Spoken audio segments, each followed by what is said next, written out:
Hello, welcome back to another session in human nervous system.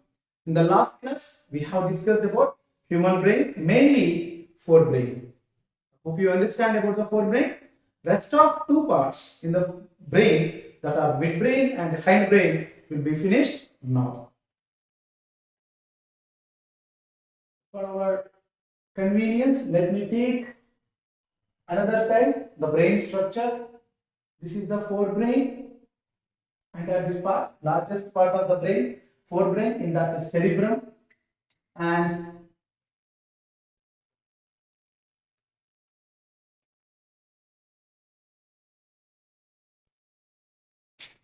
if you see here, midbrain will be there like this. It is located ventral side actually, midbrain. So about midbrain, let me explain.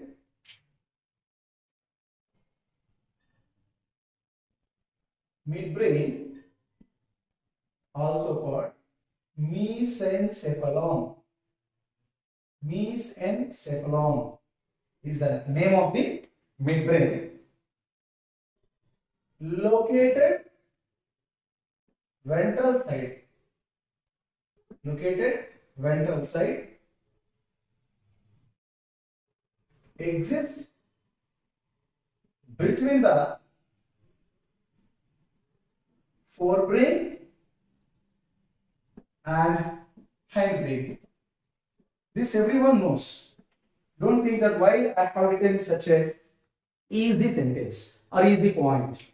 Everyone knows that this is midbrain and this is forebrain. In that case, this is pons varolai and it's a medulla oblongata, and this is medulla oblongata. This is pons varolai. This is medulla oblongata, and this is cerebellum. This part is hindbrain. This part is hindbrain. Okay. This part is forebrain. So the sentence I have written here is midbrain exists between the forebrain and hindbrain. This is forebrain, this is hindbrain, then this is midbrain. Sometimes in exam, the question will be asked, midbrain is exists between. In options, you may not find these two. In the forebrain, so many parts are there. Cerebrum is there, in cortex is there, in that intermediate areas are there. And floor of the forebrain, diencephalon is there. So we have to take diencephalon. Forebrain part, diencephalon. This is diencephalon. This part. This part. And what is this? Actually, this is pons. Pons varolai. So hindbrain part is pons varolai. Pons varolai, medulla oblongata, and cerebellum. These three together called hindbrain.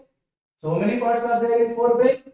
If you think generally the midbrain is existing between forebrain and hindbrain, that okay. But which part of the forebrain and which part of the hindbrain? So that I can say here, midbrain is exists between diencephalon and pons varolai is correct. Another point, midbrain consists of three important areas. In that, number one, corpora quadrigemina. Corpora quadrigemina. At the time of introduction of human brain, I have mentioned this. Second part, cerebral aqueduct. Cerebral aqueduct. Third one, optic chiasma. Now let me elaborate that. What is corpora quadrigemina?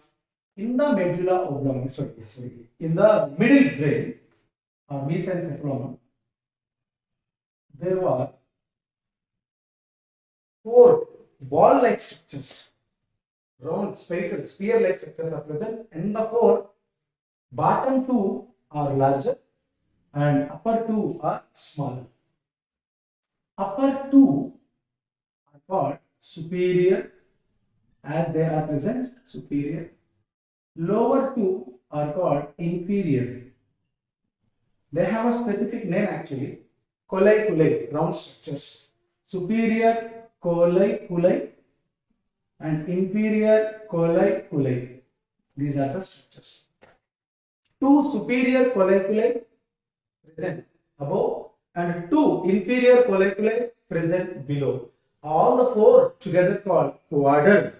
As they are present with the layers of brain, it is called corpora quadrigemina. In case of fishes, these structures are absent. In case of amphibians, the number is 2, so that we can say corpora bigemina. Bi means 2 in frog. In reptiles, absent. Apes, absent. In mammals, 4 are there. In amphibians, number is 2. That name is called corpora bigemina. In mammals, the number is 4. That is corpora quadrigemina. What is the function of it? Superior colliculi are responsible for visual reflexes. Visual reflexes means what? Generally, when we are watching something, suppose if you are watching a TV, suddenly beside wall one lizard will go. Automatically you see this. Means actually we are focusing on a TV on a particular program. Because of some sudden movement, without your permission, without your processing, your eyes are slightly moving from your work like this. Visual reflexes. As we are driving, something will go. We will see. Observation. Visual reflexes are so important. Reflexes are involuntary. There is no doubt. Without our brain condition and response, they all are representing. They are called reflexes. Mostly they are visual reflexes. Clear? Then next.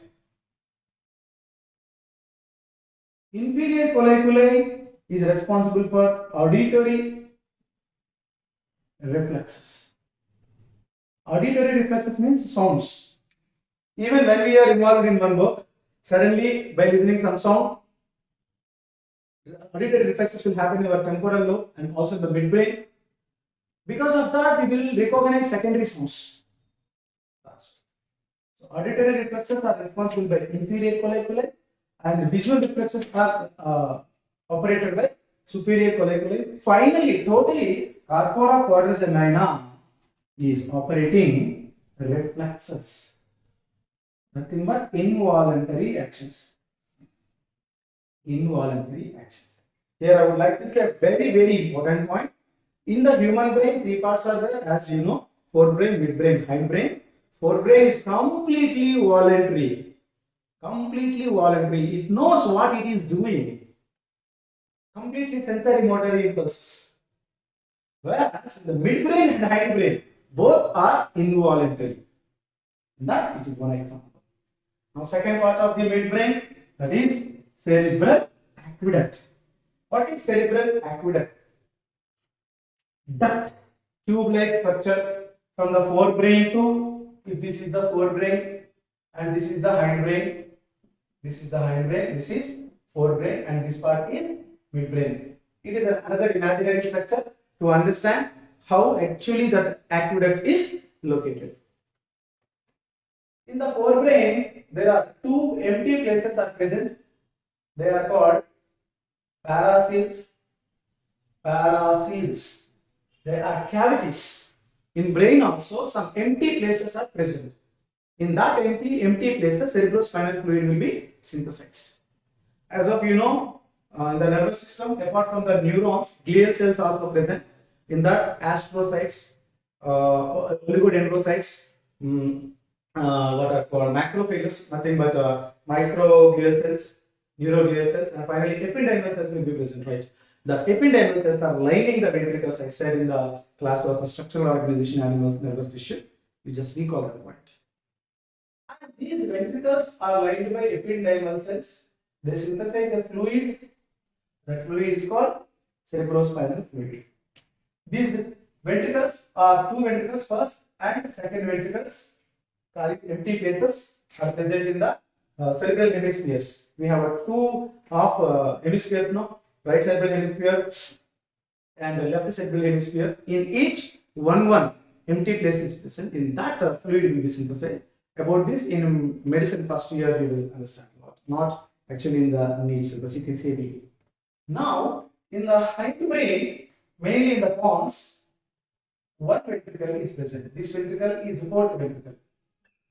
Fourth ventricle. This is also called metastele. Metastele.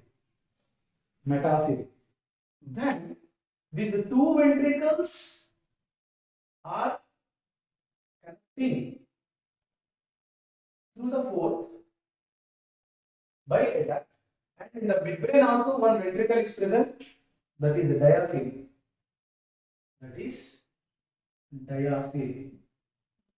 Diastole. Ventricle number 3. So total how many empty places or ventricles are present in the human brain means 4. First two are present in forebrain. Second, nothing but third one is present in midbrain. Fourth one is present in hindbrain. First two are called paraceles. Second one, the third one is called diacele. Actually, dia means second one. But as these two are together, it is connected as paraceles. Second one is the diacele, third one is metastele. So, the point here, I explained everything is for what is cerebral aqueduct. A duct-like structure, if you observe, a duct-like structure is there which is allowing fluid which is synthesized in 1, 2, 3 ventricles. That fluid is running from the 1, 2, 3 ventricles towards pons alveoli. From this, it will go to the meninges, mainly subarachnoid space, so that around the brain and spinal cord it flows, protects brain from shocks and injuries. So this is called cerebral aqueduct. Cerebral aqueduct passes from forebrain to hindbrain, which connects midbrain. Okay? Means first two ventricles, third ventricle with fourth ventricle. That's it. That is cerebral aqueduct. Helps in passage of cerebrospinal fluid. The function. Last one in the midbrain, optic chiasma. Actually, chiasma means cross. Just like Jesus cross is there. Right? Where does exactly this cross is present? If you observe, this is cerebral aqueduct. Inside that, cerebrospinal fluid is flowing. Then, actually, this is eye. This is the brain, this is the face, and this is eye. Of course, this is nose. And from the eye, retina will be there, optic nerve will be there. That optic nerve will go and store all the pictures which is captured in optical lobe of the forebrain. But while it is going to its destination, it is crossing a part in the midbrain, that is a crossing aqueduct. Aqueduct is a vertical axis, whereas optic nerve is horizontal axis. Both together across. That is called optic chiasma. Optic chiasma is associated with cerebral aqueduct plus optic nerve. It is only anatomical area, no specific function. This is what about midbrain only. I think you understand in a good manner. Last part of the brain, hindbrain. Let us see hindbrain or hindbrain. Hindbrain scientific name is rhombencephalon. Rhombencephalon, which consists of melencephalon and metaencephalon, two parts. Let us see very clearly. See, this is about the forebrain, and this is somewhat about the midbrain. Let it be some connection and all. This part is over, right? This part is completed. This is a forebrain, have seen a lot of portions in the forebrain, and this is midbrain. Midbrain. Just a couple of minutes back we have seen what is midbrain, where is it situated, and what are the parts are present, why does they means they exist for. Now, if you see hindbrain is also called rhombencephalon, which comprised by three parts. This is called pons varolei. Pons varolei. Pons varolei is the first part of hindbrain, which is connected forebrain and midbrain and hindbrain. Pons varolei connects midbrain and hindbrain. Main function. Connecting. Next, adjacent to this,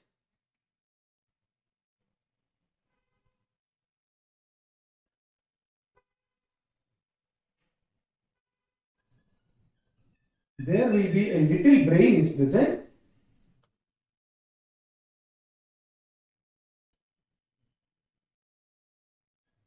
which is in oval shape.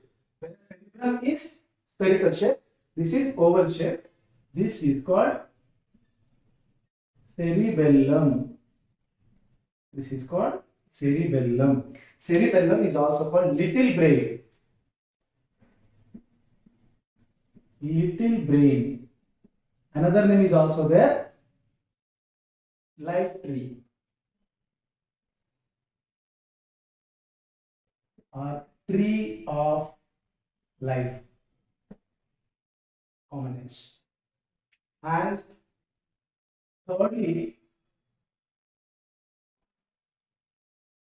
this area, this part is called medulla oblongata.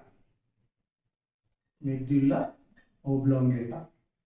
Medulla oblongata continued as spinal cord. Medulla oblongata continued as spinal cord. Generally, very common confusion is there here for the knee questions. What is brainstem? Students used to think that brainstem means medulla oblongata and spinal cord. Wrong. Medulla oblongata means midbrain and hindbrain. Midbrain and hindbrain. This compartment is called brain stem. Now, each and every part I will discuss. Midbrain consists of three important parts. First one is pons varolei. Second one is cerebellum. Third one is medulla oblongata. Let me discuss the first one in depth. Pons varolei, which connects very first point is which connects midbrain and hindbrain, and they are connected with peduncles. Peduncles. What are peduncles? Peduncles are nerve fibers. Peduncles are nerve fibers, just like group of nerves. These peduncles are three types: A, B, C. Anterior peduncles, posterior peduncles, and middle or missing peduncles. Anterior peduncles connects midbrain with pons varolei, isn't it? So tagging, it's simply tagging, that's why it is supporting. Now posterior one is connecting from the pons varolei only to medulla oblongata, so that pons varolei to medulla oblongata, some group of nerve bundles are connected. They are called posterior peduncles. Central peduncles or middle peduncles connecting pons varolei and cerebellum (CD). This is another point. The functional part of the pons varolei. All these three are structural parts. They are help to holding other structure of the brain. Suppose from the pons varolei, group of nerve bundles are connected midbrain, so that it is supporting midbrain towards hindbrain, and from the pons varolei, cerebellum, another connecting part is there, that is posterior ones. Yes, the middle ones and posterior ones are connecting pons varolai and medulla oblongata. No confusion there. Now, third important point. Pons varolai consists of pneumotoxic area and chemosensitive area. These two are controlling respiratory activities. If you recall human respiratory system, I explained regulation of respiration by three centers. Respiratory rhythm center, which is present in medulla oblongata. Medulla oblongata consists of respiratory rhythm center. 12 to 16 breath rate signals were produced by medulla oblongata to diaphragm and costal muscles. Those so that we have a minimum 12 to 16 breath rate. Inhalation, exhalation. These signals are provided by the medulla oblongata. That is respiratory rhythm center. What does it is? Respiratory rhythm center. Don't think that I started explanation of pons varolai and writing a point under the medulla oblongata. If I write this point here itself, you can avoid confusion. Otherwise, you will write respiratory rhythm center here and pneumotoxic center here. So, stop here. Come back to the pons varolai. Pneumotoxic area, which greater or lesser than 12 to 16 breaths, which alters respiratory rhythm center. Respiratory rhythm center is always produce 12 to 16 breath rate per minute. Whereas if you want to lower that rate while doing yoga, meditation, and you are diving under the water in swimming, you have to hold your breath. That time 12 to 16 cannot be produced, lesser than that. In yoga, you have to hold your breath 1 minute or 2 minutes. So for that time, respiratory rhythm center cannot work. Pneumotoxic area, respiratory rhythm rhythm center can be altered by this center. Where was that? That is present in pons varolai. Understand? Next, chemosensitive area, which is sensitive for carbon dioxide and H plus concentration in the major blood vessels like artery which goes to the brain, carotid artery which goes to the body, systemic aorta. In these two, in that blood vessels, if these two concentration dramatically increases, then this chemosensitive area present in the pons varolai comes to understand and gives the signals to the medulla oblongata, then more signals can be produced to the respiratory muscles. Now, this is what about the pons varolai. Pons varolai is the first part of the hindbrain. Pons varolai connects midbrain and hindbrain with some fiber-like structures called peduncles. These peduncles are anterior, posterior, as well as central. And main areas present in the pons varolai is the pneumotoxic area and chemosensitive area. Both are controlling respiratory activities involuntarily. So very simple. Except forebrain, entire parts of human brain, whether it is a midbrain or hindbrain, meant for involuntary. Forebrain meant for voluntary. Midbrain and hindbrain meant for involuntary. So we have covered first part of the hindbrain. What about the second part? Cerebellum. The cerebellum is a oval shaped part. Cerebellum is a oval shaped part. Whereas cerebrum is circle or round, sphere shaped. This is oval shaped. If it is a sphere shaped, then it will be two equal halves, cerebral hemispheres. This, if you two equal halves, cerebellar hemispheres. Cerebellar hemispheres, right side and left side. Just like forebrain. In the forebrain, cerebrum is present, largest part of the forebrain, cerebrum, which is a sphere shape, which is divided into two equal halves by corpus callosum. Whereas here, this is called arbor vitae. Arbor vitae is just like branches of a tree, just like this. all the way from mid surface is called arboretum. It is also having outside gray surface, inside white surface. Inside white surface, some nerve fiber cells are present. They are called Purkinje fibers or Purkinje cells. Purkinje cells. I will tell you one important point here to avoid confusions.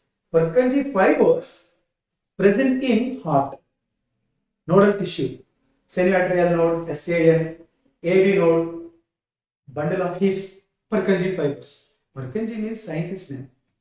It's not a peculiar organ. Purkinje is the scientist who discovered the fibers there in the heart internal structure, and Purkinje is the one who discovered cells peculiarly in the white matter of cerebellum and mentioned the name as Purkinje cells. Now, important parts of the cerebellum. Cerebellum is an oval shape. It has a two equal halves. Each is called cerebellar hemisphere, right cerebellar hemisphere, left cerebellar hemisphere. Outside gray matter, inside white matter. And it has a three branch-like structures are called arboretum. And inside the white matter, Purkinje cells are present. They are controlling many involuntary activities. Main function of this is locomotory movements, involuntary movements of muscles. Suppose if a person is in drunk, when he consumes some alcohol, alcohol affects mainly cerebellum, not cerebrum, so that it cannot work properly. It controls all voluntary movements. Suppose actually, I have to write here, not involuntary, voluntary movements. What are the voluntary movements? Suppose if I want to stand like this by the both the legs, it is voluntary. If that voluntary movements are under the effect because of the person is consumed alcohol, then that action is completely suppressed. And how long the cerebellum is under the effect of alcohol, then the person lose voluntary motions. Then the person will start dance, salsa dancing. So, voluntary movements of our body is controlled by cerebellum. Cerebellum is the part which affected under alcoholic conditions and some drug conditions. This is the second important part. First part is pons orale. Second one is cerebellum. Okay. And medulla oblongata. If you see the medulla oblongata, one point already we have discussed, that is, it is producing respiratory rhythm center, nothing but 12 to 16 breaths per minute, that is involuntary. Absolutely, medulla oblongata is involuntary. And another function of medulla oblongata is it also controls vomiting center and gastric juice production. When we insert food in the mouth, automatically after chewing it goes to the next part of the digestive tract, that is esophagus to stomach. In stomach, gastric juice will be released, that is not voluntary. If you give conditions, gastric juice will not be released, and involuntary, without your permission, gastric juice will be released, that is involuntary because of the medulla oblongata. Respiratory activities are under control of medulla oblongata. Gastric juice secretions are also under control of medulla oblongata. Another one is cardiovascular activities. Cardiovascular activities means stroke volume, output, cardiac cycle. So 72 beats per minute are under the control of medulla oblongata. Understand? It may increase or decrease, but the impulses cannot be generated in the heart by brain. Impulses can be controlled. Heart muscles, nothing but cardiac muscles, have their own functioning mechanism by nodal tissues, nothing but a pacemaker, sinoatrial node, but that is organized by cardiac cycle is organized by medulla oblongata and autonomous nervous system.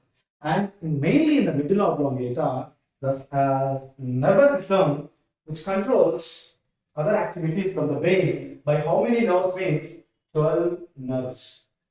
12 nerves from medulla oblongata goes to different body parts and control their activities. They are called cranial nerves. Cranial nerves. Total in autonomous nervous system is controlled by 43 pairs of nerves. In that, 12 pairs are brain and rest of 31 pairs are spinal cord. After a couple of minutes, we start the discussion of the spinal cord. That time I recall it. Now, 12 pairs of nerves from medulla oblongata goes to different body parts and control their activities. This is what about complete brain. In the last session, we have finished forebrain. This session, midbrain and hindbrain. Then medulla oblongata continued into spinal cord. So our immediate topic is spinal cord.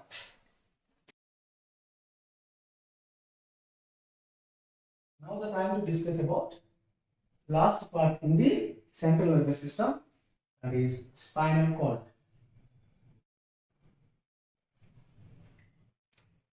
Spinal cord is not a spare part, it is a continuation of brain. Mainly, which part of the brain is continued to spinal cord? Medulla oblongata. For that, I will tell you important point. If you see, this is the forebrain, and this part is forebrain, and this is the midbrain. This is the pons, and this is hindbrain, nothing but cerebellum. This is medulla oblongata, isn't it?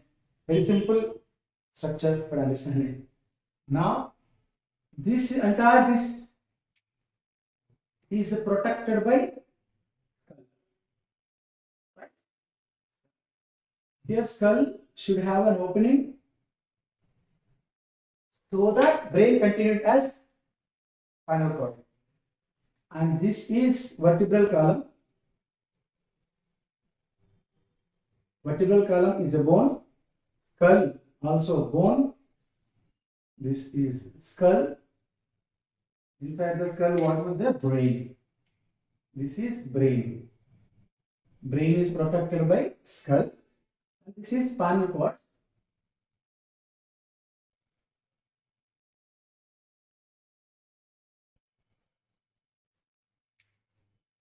This is spinal cord. This is vertebral column. Later some pectoral girdles, sorry, pelvic girdles, hip, everything is present. No need of that. Then this is vertebral column. Inside the vertebral column, spinal cord is present. Spinal cord is present. The very first point about the spinal cord, it is about 42 to 45 centimeter in length and 2 centimeters in radius, nothing but width, diameter. And it starts from cervical region, neck region till pelvic region. From neck, nothing but cervical region, to pelvic, nothing but hip region, it occurs or exists. Third point, from the medulla oblongata, this is the medulla oblongata. Then the opening, this opening is called foramen magnum. Foramen magnum is the name of opening through which spinal cord is running through this. That is called foramen magnum. From medulla oblongata through foramen magnum, large opening, magnum, magna. So from medulla oblongata through foramen magnum, spinal cord leads downwards. Then from the spinal cord, see both the sides like this. 31 pairs of nerves will be released. How many? 31 pairs of spinal nerves are distributed. At the bottom, this is called horse tail. because last nerves are hanging like a tail, spinal tail. Whereas from the medulla oblongata, cranial nerves that are 12 pairs. This is 12 pairs and this is 31 pairs. Together 43 pairs of nerves are distributed from central nervous system to different parts like tongue, eye, neck, heart, lungs, so many parts to control their involuntary activities. All involuntary activities are under control of autonomous nervous system. Autonomous nervous system controls spinal and cranial nerves. So, spinal nerves are 31 pairs. Spinal cord, outer surface is gray, inner surface is white. If you see the transverse section of spinal cord, then you will understand. Whereas in the brain, I'm sorry, here it is wrong. Spinal cord outer surface is white, inner surface is gray. This is quite different than brain. Brain outer surface is gray, inner surface is white. But whereas here outer surface is white, inner surface is gray. Reason, outside axons, inside cytones. In case of spinal cord. Whereas in the brain, outside cytones. That's why gray color because of Nissan glands. And inside of the brain, axons are present as they have amino acids at white. So now to understand all this, let me give you a sectional view of spinal cord.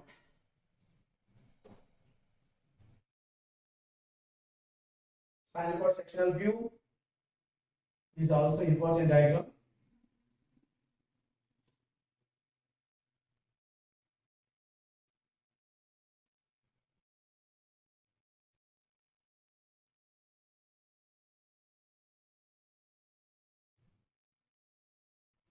One spine sectional view.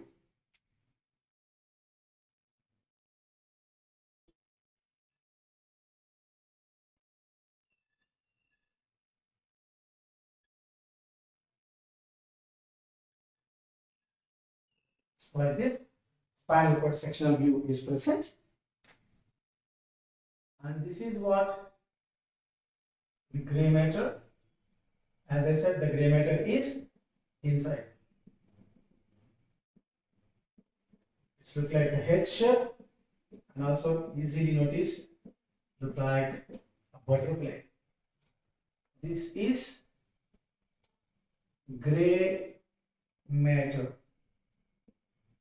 and this is white matter. White matter is outside, gray matter is inside. The central part where cerebrospinal fluid also flows around the spinal cord, then this is spinal canal. Spinal canal at center. This is the dorsal side and this is ventral side. So if I provide the boundaries and areas, you can easily understand the parts. So this trunk goes by dorsal side. That's why it is called dorsal trunk of spinal cord. As it is going ventral side, this is ventral trunk. So one side I have labeled, other side I won't label. If this is dorsal trunk, means this is also dorsal trunk.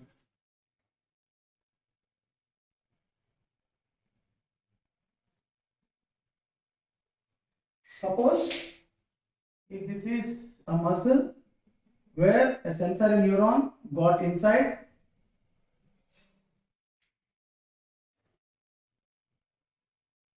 here some group of nerves are there through which sensory neurons are passing the impulses.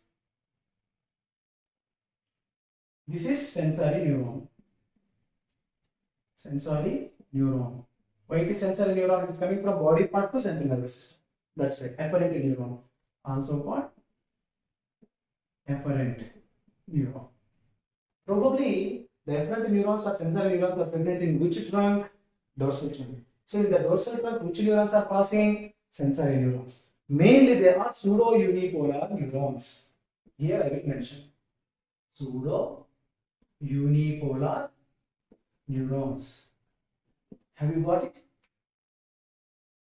At the time of structural organization, I have told you different types of neurons: unpolar neuron, unipolar neuron, bipolar neuron, pseudo unipolar neuron, multipolar neuron. Even in this session also, early class of the nervous system, I have mentioned different types of neurons at the time of neuron structure, multipolar neuron structure. So, what is the example? Where is the location exactly that pseudo unipolar neuron is present? Dorsal trunk of spinal. Dorsal trunk of spinal cord is the area where pseudo unipolar neurons are only present. They are also sensory neurons. They are also afferent neurons. Question comes like this: afferent neurons or sensory neurons or pseudo unipolar neurons are passing through which trunk of spinal cord? Dorsal trunk, because it's a dorsal side. Then once a response, once an action or a sense comes through this afferent neuron in the dorsal trunk, in this white matter itself, it will be decided. This is called intermediate neuron. Intermediate neuron. Intermediate neuron is enough to process the response, and later that impulses are received by motor neuron and gives response. Response was given. What is this? This is stimuli. I will explain you clearly. Don't worry. Then what is this? This neuron is motor neuron. Motor neuron or efferent neuron. Efferent neurons are passing through which trunk of the spinal cord? Ventral trunk. As it is present, ventral trunk. Motor neuron is passing through this. Motor neurons are multipolar neurons. So stimuli comes, then that stimuli is not going to brain. You observe it. Actually, when stimuli comes, whether it is a touch or a vision or it is a sense or a smell or a taste, they goes to brain and brain judge that particular response and send back to motor neurons. But here brain is not involving. Brain is not involving. Without the involvement of brain, spinal cord itself judging the response. They are called reflex actions. Reflex actions, just like knee jerk and some movements of eye, involuntary movement of eyelid, okay, and some body parts suddenly, and removing of hand from hot water. Quick, adequate responses without judgment of brain or called reflex actions. They may be conditional or non-conditional. Suppose when we use the term pickle, very spontaneously saliva will be produced in the mouth. Even the pickle is not there in front of us. Because of the only sound pickle or delicious food, mouth will be watering. So all these are reflex actions are controlled by spinal cord. Spinal cord main job is operating spinal nose and also reflex actions. What is reflex action? It may be conditional or unconditional. Quick actions without processing of brain. Spinal cord is also central nervous system. It can be processed. Involuntary actions. Also, reflex actions are involuntary, quick actions by spinal cord. This is spinal cord. Spinal cord structure is important. Spinal cord trunks is important. Sometimes they will ask, give me the reflex action arc. How does reflex actions will be decided? First, you just go through the just like a flow chart. First part is the stimuli, aroma, down the aroma, stimuli to sensory neuron. In the sensory neuron bracket, you just give the dorsal trunk, down the aroma, intermediate area, intermediate neurons, white matter, down the arrow mark, motor neurons are efferent neurons, ventral trunk, and this gives response. This is the path. Numbers I am giving. First one, stimuli. Second one, sensory neuron. Third one, intermediate neuron. Fourth one, motor neuron. And fifth one, response. This is how it will go and come back. This is reflex arc. By this, I can say central nervous system, brain, and spinal cord is finished according to the need. If you require different books, data will be there. No need. NCERT and your notes by my class is more than enough. In the next class, I'll be here to discuss about sense organs, eye and ear. Thank you.